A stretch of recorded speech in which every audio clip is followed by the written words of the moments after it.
नमस्कार साथियों, आज मैं आपके लिए लाई हूँ राहु के वो उपाय जिनसे राहु आपसे खुश होकर आपको आशीर्वाद देने पर मजबूर ही हो जाएंगे। साथियों, राहु की महादशा हो या राहु की अंतर्दशा हो, इनके पीड़ा से कोई आसानी से मुक्ति नहीं पा सकता, लेकिन हमारे फिर भी कुछ ऐसे कर्म हैं जिनको करने से राहु देव बहुत प्रसन्न होते हैं और अपना आशीर्वाद जातक पर बरसाते ही हैं।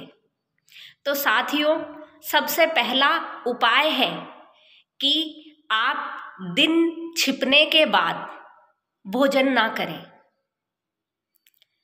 साथियों, जैसा कि आपको पता भी होगा कि हमारे जो जैन धर्म में जो बंधु होते हैं, ये दिन छिपने के बाद अन्न और जल का त्याग कर देते हैं। तो साथियों, इन्हें कभी राहु की महादशा या राहु की अंतर्दशा की पीड़ा से भी नहीं गुजरना पड़ता। तो साथियों, राहु देव को प्रसन्न करना अगर आप चाहते हैं तो आपको सबसे पहला काम करना है कि सूर्य अस्त होने के बाद आप भोजन ना करें।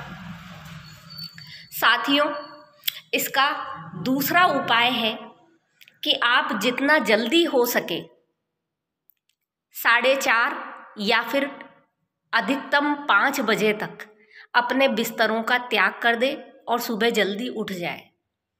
जो लोग सुबह जल्दी उठते हैं, राहु देव उनसे बहुत प्रसन्न होते हैं।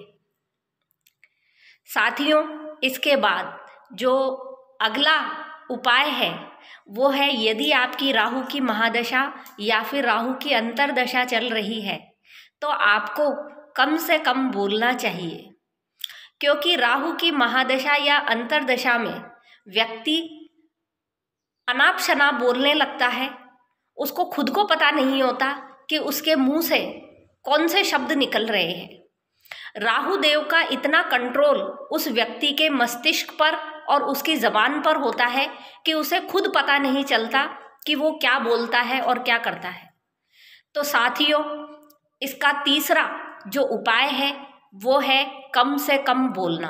कम से कम बोलने से राहु देव आपसे प्रसन्न होते हैं। तो साथियों, आप ही ये उपाय कीजिए और अपने जीवन में सुख, समृद्धि और राहु देव की कृपा को प्राप्त कीजिए।